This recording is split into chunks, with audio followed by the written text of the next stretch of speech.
कृष्णा, जय श्री राधे। नमस्कार मेरे प्यारे प्यारे बच्चों, आप सबका हार्दिक हार्दिक स्वागत, अभिनंदन। बेटा, भगवान ने हमें जो ये मनुष्य शरीर दिया है, ये परोपकार करने के लिए दिया है। हम दूसरों की भलाई करें, भगवान की कथाएं सुने, उनकी कहानियां सुने, भगवान के नाम का स्मरण करें, व्रत उपवास दान पुण्य इत्यादि करें।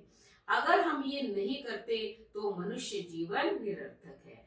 अभी जो है भगवान को परम प्रिय कार्तिक का महीना चल रहा है, उसके भी अंतिम 5 दिन ही शेष रहे हैं। अगर हम इन दिनों में भी भगवान की कथाएं सुन लेते हैं, तब भी हमारे सारे जितने भी जाने अनजाने पाप कर्म हुए हैं वो सब नष्ट हो जाएंगे और भगवान की कृपा से हमारी सभी मनोकामनाएं पूर्ण होंगी। आज मैं आपको एक कहानी सुना रही हूँ कि कार्तिक व्रत के पुण्य दान से कैसे एक राक्षसी का उद्धार हुआ। प्राचीन समय में क्या है, एक धर्मदत्त नाम का ब्राह्मण था। वह हमेशा भगवान की पूजा अर्चना करता था, 12 अक्षर भगवान विष्णु के नाम का स्मरण करता था।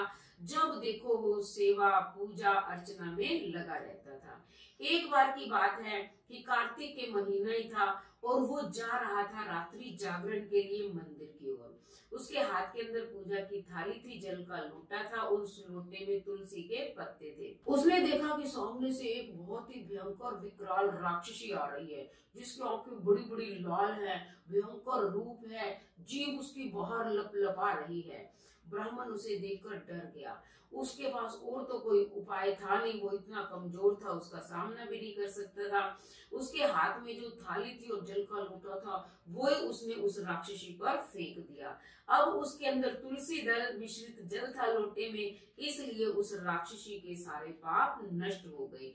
वो जो है प्रणाम करते हुए उस ब्राह्मण के चरणों में गिर गई और उसने कहा कि हे ब्राह्मण देव, आपके तुलसी मिश्रित जल से मेरा उद्धार हो गया और मुझे पूर्व जन्म में जो मैंने बुरे कर्म किए थे वो मुझे याद आ गए हैं, लेकिन आप बताइए कि मेरी मुक्ति कैसे होगी।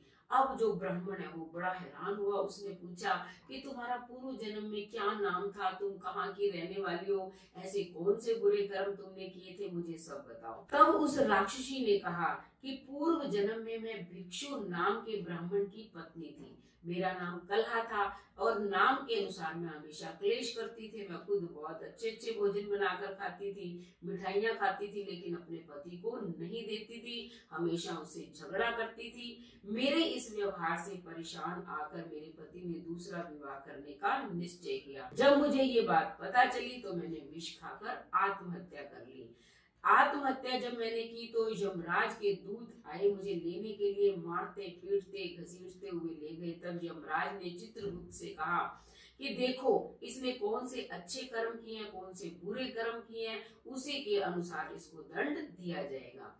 तब उसने कहा कि चित्रगुप्त ने बताया यमराज को कि मैंने हमेशा मिठाइयां बनाकर खाई, अच्छे पकवान बनाकर खाए, पति को नहीं दिए, इसलिए इसे चमगादड़ी की योनि में डाल दिया जाए। मैंने अपने पति से हमेशा द्वेष किया था, इस कारण उन्होंने कहा इसे शुक्री की योनि मिलनी चाहिए। मैंने जिस पात्र के अंदर भोजन बनाया था उसी में खाया था, इसलिए उन्होंने कहा कि इसको बिल्ली की योनि मिलनी चाहिए।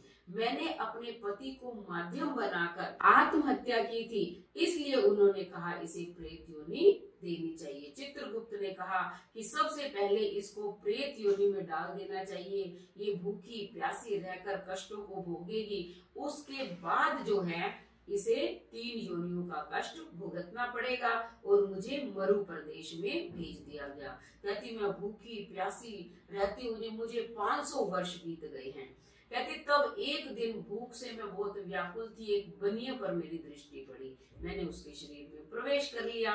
लेकिन एक दिन वो बनिया दक्षिण देश में वेणी और कृष्णा नदी के संगम पर आ गया। वहां भगवान विष्णु और शंकर के दूतों ने मुझे बलपूर्वक उस बनिए के शरीर से निकाल दिया। मैं फिर भूख प्यास से तड़पने लगी, तभी मेरी दृष्टि आप पर पड़ गई, लेकिन आपने जो जल तुलसी मिश्रित मुझ पर डाला उससे मेरे पाप नष्ट हो गए।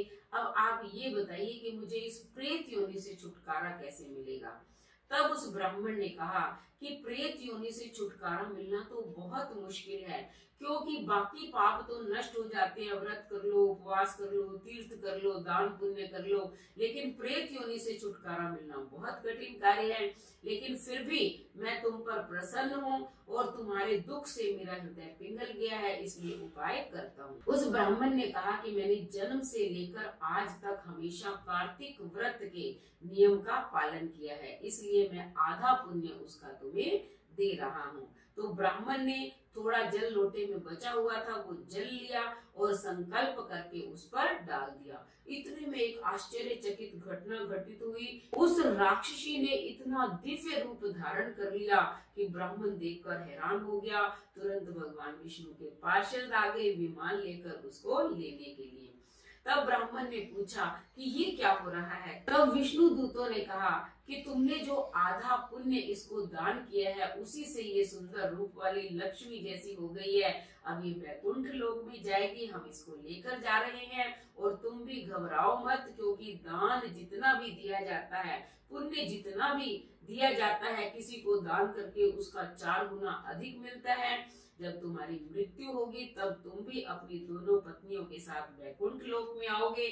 तब दशरथ के रूप में सूर्य वंश में तुम्हारा जन्म होगा।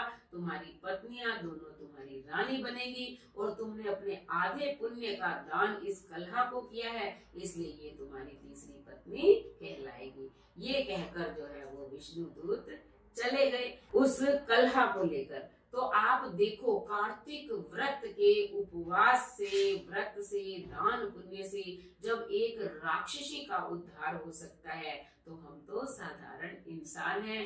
तो बेटा हमें भी समय समय पर और कुछ नहीं हो सके तो कथा कहानियां अवश्य सुन लेनी चाहिए। व्रत उपवास करें तो बहुत अच्छा है, लेकिन दान यथाशक्ति करना चाहिए। तो कैसी लगी आपको कहानी? अगर कहानी अच्छी लगी तो चैनल को सब्सक्राइब करें, लाइक और शेयर करें, कमेंट करें और बेल आइकन के बटन को दबाएं, ताकि ऐसी ही कहानी का नोटिफिकेशन सबसे पहले आपको मिले। धन्यवाद।